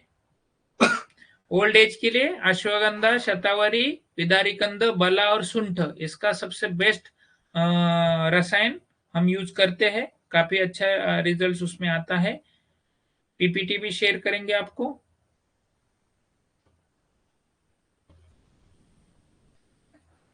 हाँ, सेम दोष सेम प्रकृति तो कृच्छ साध्य हो जाएगा बराबर। प्रकृति और रोग, जो भी प्रकृति के रोग होते हैं उनको अगर वो बीमारी कफ प्रकृति का आदमी रहेगा तो उसके कफ रोग होने के चांसेस ज्यादा रहते हैं। यस, पूरे कोर्स में डिटेल में बताने वाले हैं। वो सर अभी डाल देंगे। 12,000 उसका पेमेंट है, उसके बारे में भी आज एक स्पेशल अनाउंसमेंट है आपकी। आखिरी तक जुड़े रहो, आपके लिए आज एक स्पेशल अनाउंसमेंट है।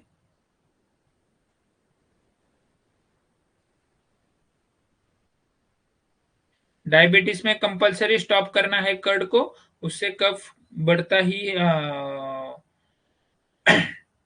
लो एमएच में रसायन और वाजीकरण चिकित्सा करनी होती है दीपन पाचन करके।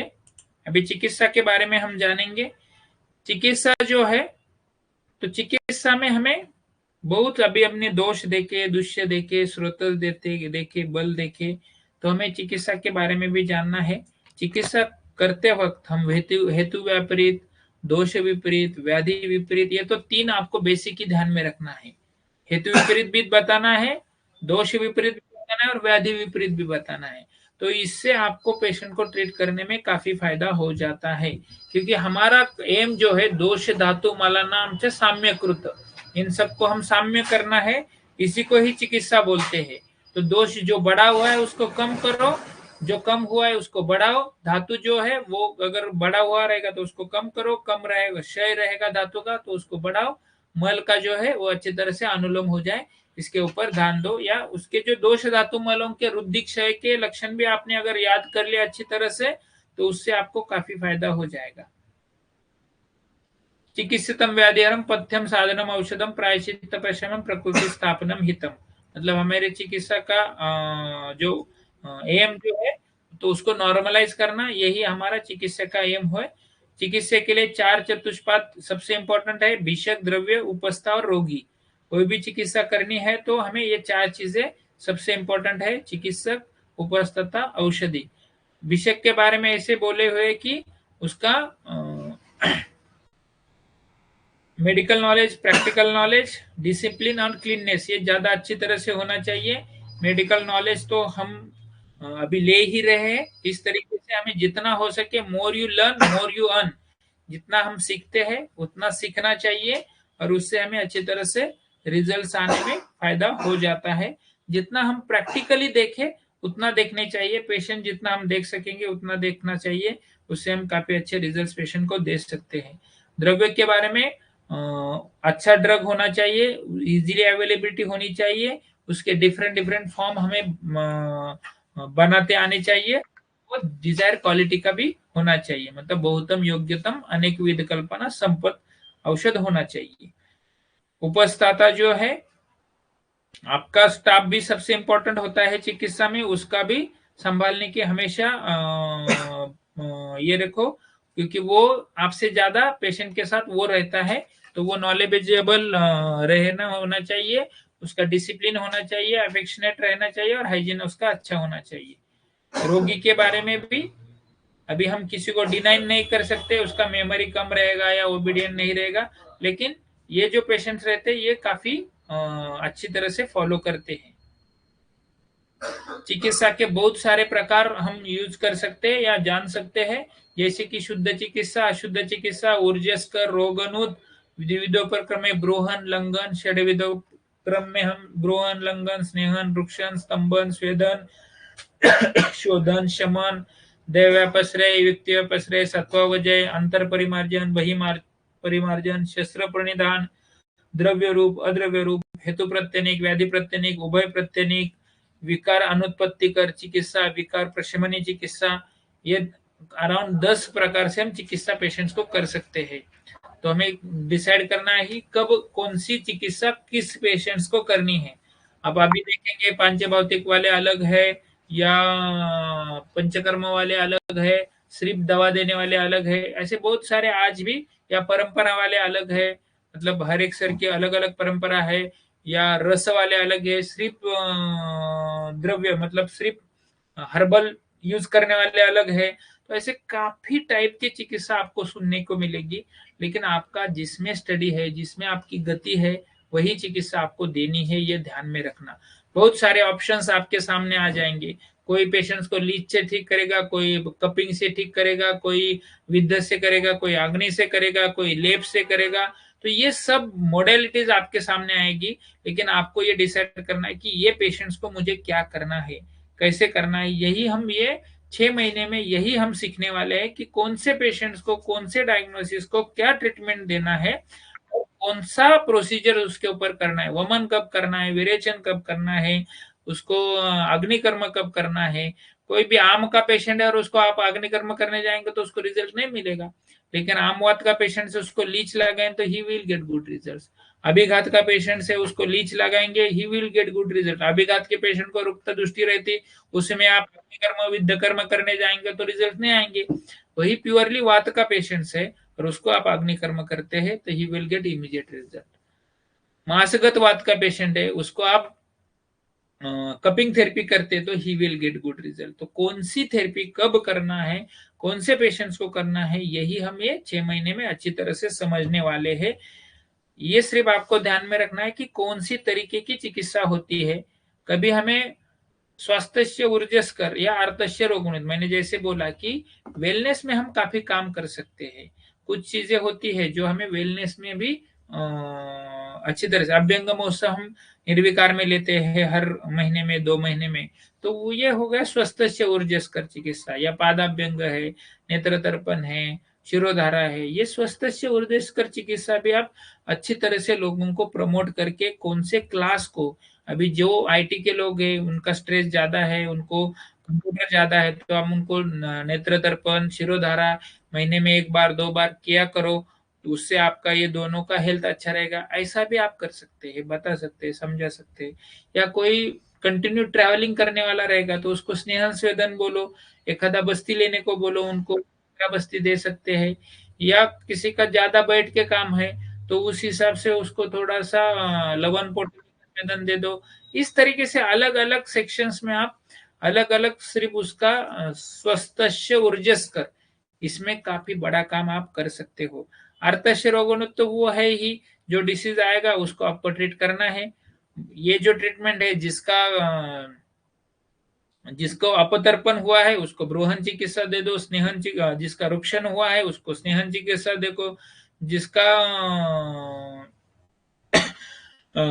स्वेद नहीं निकलता है उसको स्वेदन चिकित्सा दे दो, जिसको आप संतर्पण जन्य के वजह से बीमारियां ज्यादा हुई है उसको रुक्षण दे दो, जिसको संतर्पण जन्य आजार है उसको लंघन दे दो, जिसको रक्त प्रवर्तन वगैरह होता है उसको स्तंभन दे दो। इस तरीके से ये अष्ट षड्विध चिकित्सोपक्रम है, ये भी आप यूज कर सकते हैं। दैव व्यापश्रय चिकित्सा कुष्ठ में, इनफर्टिलिटी में, या कोई स्किन डिसीज में हमें कभी कभी, या कोई मानस रोग में दैव व्यापश्रय चिकित्सा की जरूरत पड़ती है। तो उस टाइम हमें ये ध्यान में रखना है कि आपका अगर उसमें मास्टर की रहेगा तो ही ये किया करो, अगर नहीं रहेगा तो को जो करता है लेकिन वो क्लासिकल करता है तो उसके पास आप भेज सकते हो। लेकिन मेरा मानना ये है कि आप जब तक आपका पूरा सिस्टम, मतलब आपको जब तक ऐसा नहीं लगता है कि मैंने मेरी पूरी एनर्जी इसको ठीक करने के लिए लगाई है और फिर भी ये नहीं ठीक लग रहा है, ठीक हो रहा है, तब जाके आप दैवव्यापश्रय चिकित्सा की तरफ चले जाओ। पहले दिन नहीं तेरे को कुष्ठ वित रहे, तेरे को पहले दिन दैवव्यापश्रय के पास भेज दिया या वंद्यत को भेज दिया तो उधर ही चला जाएगा, आपके पास रहेगा ही नहीं। ये हमेशा ध्यान में रखो। सत्ववजय चिकित्सा जो है वो मैंने जैसे बोला, जो अवर सत्व वाला है उसको सत्ववजय चिकित्सा चाहिए चाहिए, या उन्माद अपस्माद जैसे लोग है, या अभी सिजोफ्रेनिया है, एंजाइटी है, डिप्रेशन है, अल्जाइमर्स है, ये जो सब सत्ववजय में जो लोग आते हैं उनको आपको काउंसलिंग ही इम्पोर्टेंट है। उनको जितना आप अच्छी तरह से काउंसलिंग करेंगे उतना वो अच्छी तरह से हील हो जाते हैं। तो ये भी आपको हर एक पेशेंट्स में आपको सत्ववजय करनी ही पड़ती है, सिर्फ वो कम ज्यादा होगी, जिसको प्रवर सत्व है उसको कम लगेगी, अवर सत्व है उसको ज्यादा लगेगी।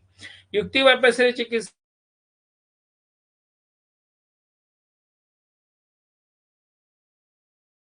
यही आयुर्वेदा का स्पेशलिटी है, को लंघन कब करना है, रोहन कब करना है, पाचन कब करना है, दीपन कब करना है, अनुलोमन कब करना है, यही सीखना है। क्योंकि हम दोषों को दीपन, पाचन, अनुलोमन, शोधन, शमन, ब्रूहन, लंघन, रुक्षण, ये अगर समझ लेते हैं तो हमें चिकित्सा करना सबसे इम्पोर्टेंट हो जाती है। और उसके साथ साथ अंतर पारिमार्जन, मतलब हम अभ्यंतरता कुछ पेशेंट्स को दवा देंगे, और वही पारिमार्जन मतलब जैसे मैंने बताया लेप है, या पीछू है, या स्थानिक बस्ती है, या उसके साथ साथ पेशेंट्स को अग्निकर्म है, विद्ध कर्म है, ये सब पारिमार्जन में हम चिकित्सा कर सकते हैं। इसके बारे में भी हमें अच्छी तरह से सोचना है। जैसे कि मैंने बोला कि हेतु विपरीतार्थकारी, ये भी आपको सोचना है। अगर पेशेंट दूध लेके उसको दुग्धाजीर्ण होता है तो आपको शंख भस्म यूज करना ही करना है। तो ये हेतु विपरीतार्थकारी हो गया। व्याधि विपरीतार्थकारी, एखादा पांडु का पेशेंट है तो आपको दाढ़ी मादी घृत यूज ही करना पड़ेगा, ये व्याधि विपरीतार्थकारी है। तो ये भी आपको समझना है कौन से, अभी हमने निर्विकार वैद्य समूह में ये काम शुरू किया है कि कौन से द्रव्य का क्या अधिकार है, या ज्वर अधिकार में ज्यादातर कौन से द्रव्य आते हैं, अतिसार अधिकार में कौन से द्रव्य आते हैं, इसका भी काम आप निर्विकार वैद्य समूह में अगर जुड़े रहेंगे तो आपको ये डेली में कुछ ना कुछ आपको पढ़ने को, सुनने को या समझने को मिलेगा। इससे आप उसमें हम हेतु विपरीतार्थकारी भी दे रही है और उसके साथ साथ हम कुछ द्रव्यों की क्वालिटी की बात भी बता रहे हैं। तो ये आप अच्छी तरह से समझ सकते हैं, ये लिख के रखते हैं, आपके पेशेंट में यूज करते हैं तो आपको अच्छी तरह से रिजल्ट आएंगे। ऐसा नहीं होगा 1 घंटे में हमने जो भी सुना उसका तुरंत ये हो गया। तो ये learning is a continuous process, रोज आपको लर्न होना है। आप हमारे निर्विकार वैद्य समूह को जुड़ जाओ, आपको उसके जो भी हम जितना पॉसिबल होगे उतना हम इसमें देने वाले हैं। और 6 महीने में आपको इसमें काफी, मतलब मैं ऐसा बोलता हूँ कि 6 महीने का एक बार आप क्लास कर लिया तो मुझे नहीं लगता आपको और कुछ पढ़ना सीखने की जरूरत है, तुरंत ही आप पेशेंट्स के ऊपर कर सकते हैं। क्योंकि ये जो है सब टाइमली टेस्टेड है। हमने जब 21,000 पेशेंट्स में ये सब यूज किया है, 21,000 पेशेंट्स मेरे आज तक हुए हैं। पहला अपना पिंपरी चिंचवड का पहला टेस्ट आयुर्वेद हॉस्पिटल है।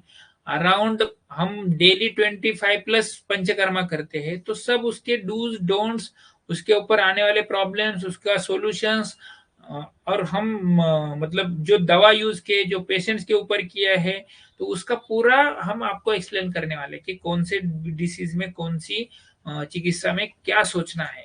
तो इस तरीके से अगर आप इसमें जुड़ जाते हो तो अपने आप आपका 6 महीने में काफी स्ट्रेंथ से आपका ये क्लास हो जाएगा, ऐसा मुझे लगता है। उभयर्थकारी कभी अपने को हेतु विपरीतार्थी और व्याधि विपरीतार्थी ऐसा भी द्रव्य देना पड़ता है, इसके बारे में भी हमें सोचना है। अगर पेशेंट को वातज रहेगा और तो दशमूलारिष्ट जैसे द्रव्य या दशमूल क्वाथ जैसे द्रव्य है वो वात को भी कम करेंगे और शोथ को भी कम करेंगे। तो ऐसे द्रव्य यूज करके हम उभयर्थकारी यूज कर सकते हैं। अपुनः रोग प्रशमन और अपुनर्भव चिकित्सा। अपुनर्भव तो सबसे इंपॉर्टेंट है, क्योंकि सोरासिस जैसे बीमारियां, आमवात जैसे बीमारियां है या कोई भी एटोमिन डिसीज ले लो, इसमें तो अभी हमारे जो एलर्जिक राइनाइटिस के पेशेंट्स होते हैं उसको हम च्यवनप्राश उसमें 64 पिंपली डाल के देते हैं, 3 महीने 6 महीने 1 साल 2 साल ऐसा चलाते हैं, पेशेंट्स का रिकरेंस पूरा अवॉइड होता है। या सोरासिस जैसी बीमारी है उसको हम महातिक्ता घृत 10 ml में 3 महीना 6 महीना 1 साल 2 साल ऐसा चलाते हैं, पेशेंट्स का रिकरेंस रुक जाता है। ऐसे अलग अलग, या कोई भी वात व्याधि का रहेगा उसको हमारा एक शक्तिवर्धक कल्प है जिसमें शतावरी अश्वगंधा बाला ये द्रव्य है, वो हम 3 महीना 6 महीना 1 साल चलाते हैं, उसका पुनर्भव रुक जाता है। इस तरीके से हमें क्या पुनर्भव कौन से बीमारी में देना है ये भी इसमें सब जानना है और उस हिसाब से हमें चिकित्सा करना है। शमन और शोधन, देखो हम हमेशा बोलते हैं हमें पेशेंट्स को शमन चिकित्सा से पूरा ठीक नहीं करना है, हमें शोधन चिकित्सा से उसको, क्योंकि शास्त्र अगर बताता है कि शोधन शमन चेति समाशदे औषधम द्विधा शरीर जानाम दोषानाम क्रमेण परत औषधम। अगर बस्ती से विरक से वमन से पेशेंट्स का शरीर पूरा शुद्ध हो जाता है तो आपको वही करना है, क्योंकि शमन से सिर्फ आप, शास्त्र ऐसा बोलता है कि शमन से आप सिर्फ कंट्रोल रख सकते, ठीक नहीं कर सकते। उसका संप्राप्ति विघटन करना है तो आपको पंचकर्मा ही चाहिए। अगर वो अच्छी तरह से आप सीख लेते हैं, वमन अच्छी तरह से सीख लेते हैं, विरेचन सीख लेते हैं, कौन से विरेचन में, अभी कल का पेशेंट से विरेचन में उसको एक इच्छा वेदी से 14 बार लूज मोशंस हुए या 14 बार उसका शोधन हुआ, सिर्फ एक गोली इच्छा वेदी से। तो ये जानना है कौन से पेशेंट्स को एक गोली देना है, कौन से पेशेंट्स को 2 गोली देना है, एक गोली देने के बाद कितने देर रुकना है, वो जितने देर रुकना है उसमें हमें क्या सिम्टम्स पेशेंट्स के देखने ताकि दूसरी गोली हमें देना है या नहीं देना है। अगर यही पेशेंट्स को 2 गोली देते थे तो उसको 30-40 बार वेग आते थे और वो पेशेंट कोलैप्स हो जाता था। तो यही आपको ये मास्टर क्लास में सीखना है कि आपको कौन से पेशेंट्स को कौन सी गोली देना है, कितना डोज देना है। तो ये अगर एक बार सीख जाते हो, क्योंकि ये सब एक्सपीरियंस है ना मेरा, तो वो आपके साथ में शेयर करने जा रहे हो। वो इसमें संशमन और शोधन, शोधन में internal purification external purification, internal में पंचकर्मा थेरेपी, एक्सटर्नल में मैंने जैसे बताया वैसे वात के लिए बस्ती, पित्त के लिए विरेचन, कफ के लिए वमन, मेंटल इम्बैलेंस के लिए धैर्य आत्मविज्ञान, ये भी कैसे बढ़ाना है ये भी आपको ऐसे ऐसे हम सिखाएंगे। दिनचर्या ऋतुचर्या ये सबसे इंपॉर्टेंट है, ये तो हमें वेलनेस के लिए भी चाहिए और इलनेस के लिए भी चाहिए। हमारे ऐसे डाइट चार्ट आते हैं, ये भी आपको जो हमारा कोर्स रहेगा उसमें आपको शेयर्स करने वाले हैं, कौन से डाइट में कौन से पेशेंट्स को क्या डाइट बोलना है, थायराइड को क्या डाइट देना है, डायबिटीज को क्या डाइट देना है, उसको वेट लॉस को क्या डाइट देना है, ये हम सबको आपको उस कोर्स में टाइप वाइज बताने वाले हैं। अग्नि सबसे इंपॉर्टेंट होता है तो आपको सबको जानना ही है, उसका कोष्ठ जो है ये भी जानना है, उससे चिकित्सा जो है करने में आसान हो जाती है। क्योंकि अगर क्रूर कोष्ठ का पेशेंट रहेगा और उसको एक ही इच्छा वेदी दे दी तो उसको कुछ भी नहीं होगा, उसको 2 ही इच्छा वेदी देनी होती है। या मध्यम मृदु कोष्ठ का रहेगा तो उसको एक गोली दे के ही उसका विरेचन होता है। तो हमारा रुक्षण पाचन का कोष्ठ क्रूर है, मृदु है, मध्यम है, ये जानने का एक चार्ट है, उससे हम ये जानते हैं। तो आप भी इस तरीके से जाने जाएंगे। डिसीज साध्य है, असाध्य है, सुख साध्य है, याप्य है, इसको भी हमें जानना है। उसके जो शास्त्र ने जो बताया हुआ है इसे हमें जानना है, क्योंकि सुख साध्य के कुछ लक्षण बताए हुए हैं, कुष्ठ साध्य के कुछ बताए हुए हैं,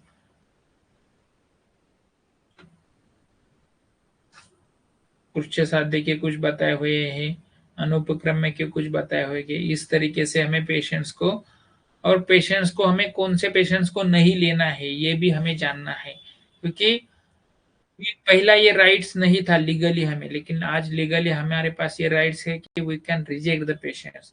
तो कौन से पेशेंट्स को हमें ले ही लेना है। तो कोई कोई पेशेंट जो बोलते हैं, अभी मैंने लास्ट टाइम भी लेक्चर्स में बताया था, एक पेशेंट आया था, मेरे पैर की स्वेलिंग बस कम करना है, मुझे मेरे आयुर्वेद की दवा एक डॉक्टर से चालू है। उसको बोला तेरी ट्रीटमेंट मेरे से नहीं होगी, क्योंकि जो भी कुछ कॉम्प्लिकेशंस होता है तो वो सब आपके सर के ऊपर आ जाता है, क्योंकि आपने ये दवा दिया और इसका ठीक नहीं होगा। तो इससे अच्छा है आपको अगर आयुर्वेद लेना है तो एक ही डॉक्टर से लेना पड़ेगा, वो आप उनसे ले लो या मुझसे ले लो, उनको जाकर दिखाओ, उनको बताओ आपकी पैर की स्वेलिंग कम नहीं होगी, हो रही, उनसे दवा ले लो, मेरा मेरा कंसल्टिंग जो है वो दे दो, दवा के लिए आप उधर ही चले जाओ। अगर आप चाहते हो मेरे से दवा लेना है तो आपको वो सब छोड़ के मेरे पास आना पड़ेगा, मैं जो बोलूंगा उस हिसाब से आपको डाइट, एक्सरसाइज, मेडिसिन ये करना पड़ेगा, और तब भी जाके आप ठीक हो जाएंगे। मुझे लगता है आपको बेसिक में काफी अच्छी इंफॉर्मेशन हमने दी है। ये देखेंगे कि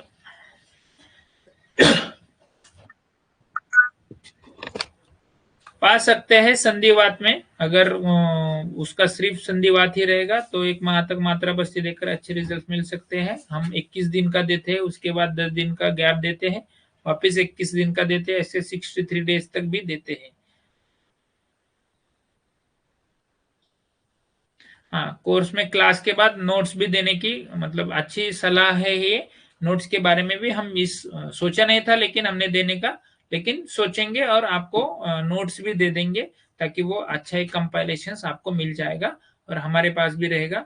तो इसके बारे में भी हम सोचते हैं मंजू मैडम से कोऑर्डिनेट करके नोट्स देने का 100% हम कोशिश करेंगे।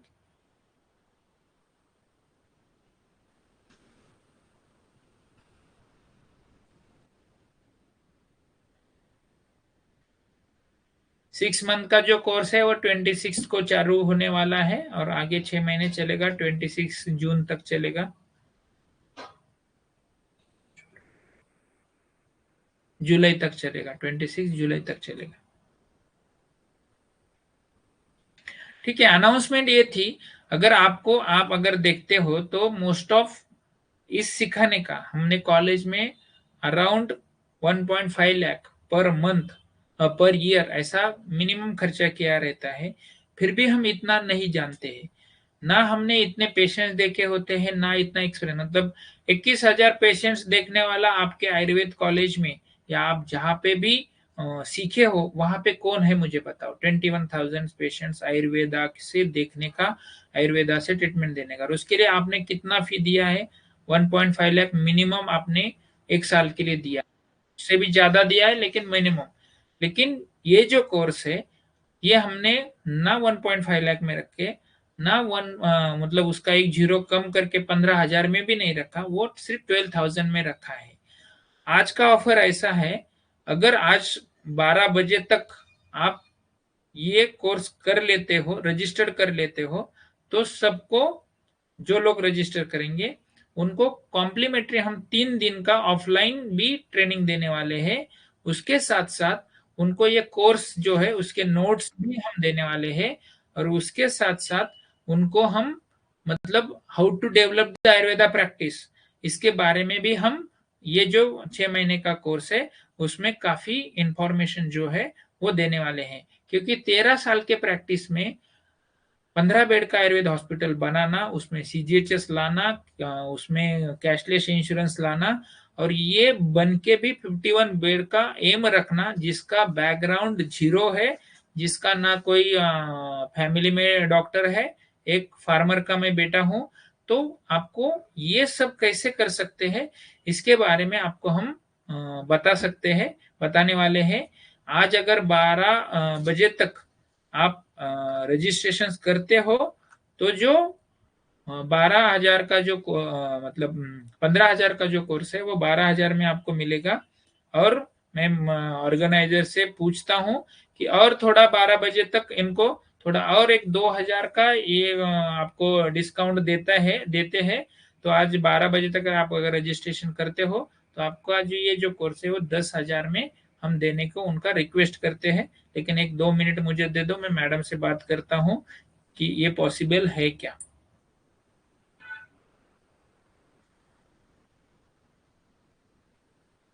ग्रुप पे भी शायद मंजू मैडम है, वो भी रिप्लाई दे सकती है, नहीं तो मैं फोन करता हूँ।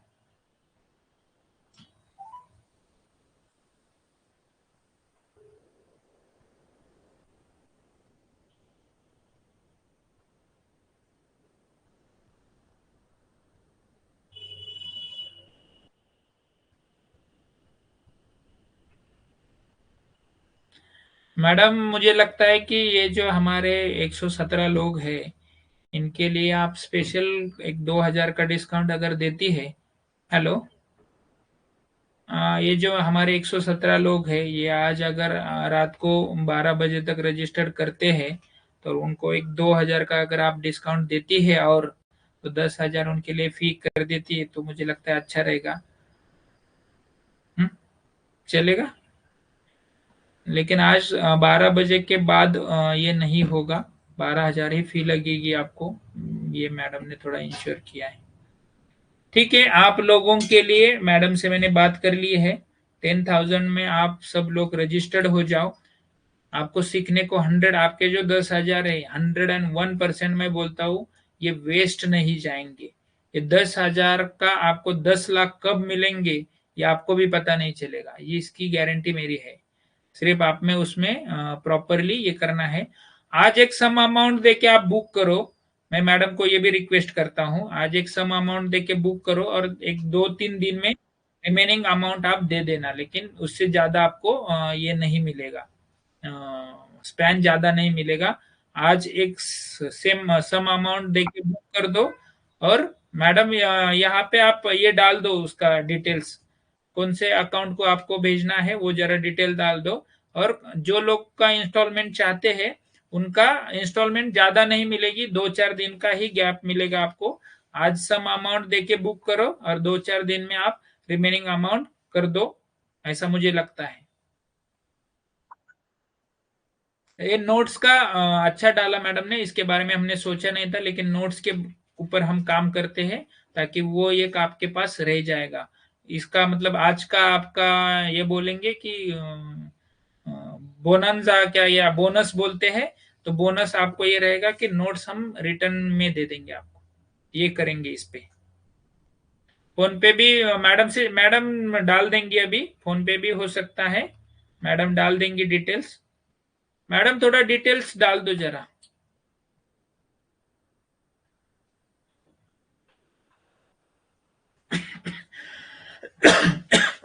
फोन पे से अकाउंट पे भी जा सकते हैं आप।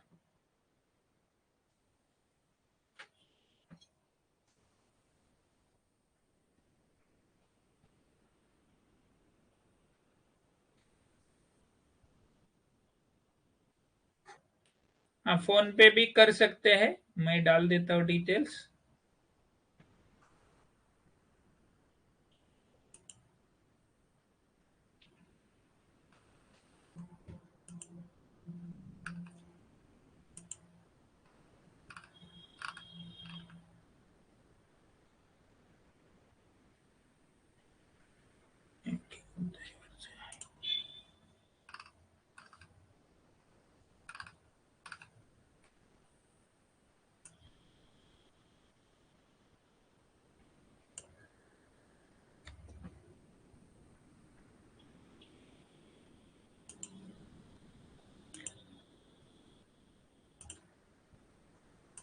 ये फोन पे नंबर डाल दिया है मैंने यहाँ पे।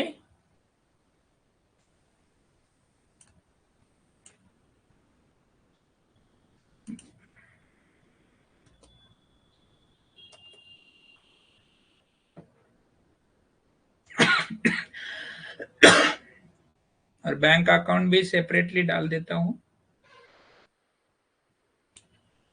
लेकिन ये ऑफर आज की ही रहेगी, थोड़ा सा ये सब जान लो। ये ऑफर कल नहीं रहेगी, कल से आपको 12,000 ही लगेंगे।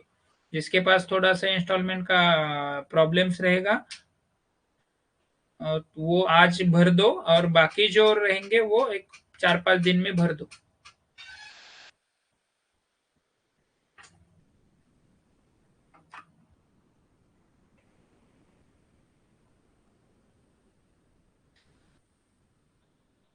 मैं इसका इसका डिटेल्स पूरा दे देंगे। मैंने बोला रिटर्न्स में ही आपको नोट्स दे देंगे और वो आपको लाइफ लॉन्ग के लिए होंगे। उसमें ये पेपर्स रहेगा प्रकृति का भी, प्रकृति में पॉइंट्स रहेंगे, तो वो अच्छा सिलेबस ही बन जाएगा। हमारे लिए भी वो अच्छा रहेगा, आपके लिए भी वो अच्छा रहेगा।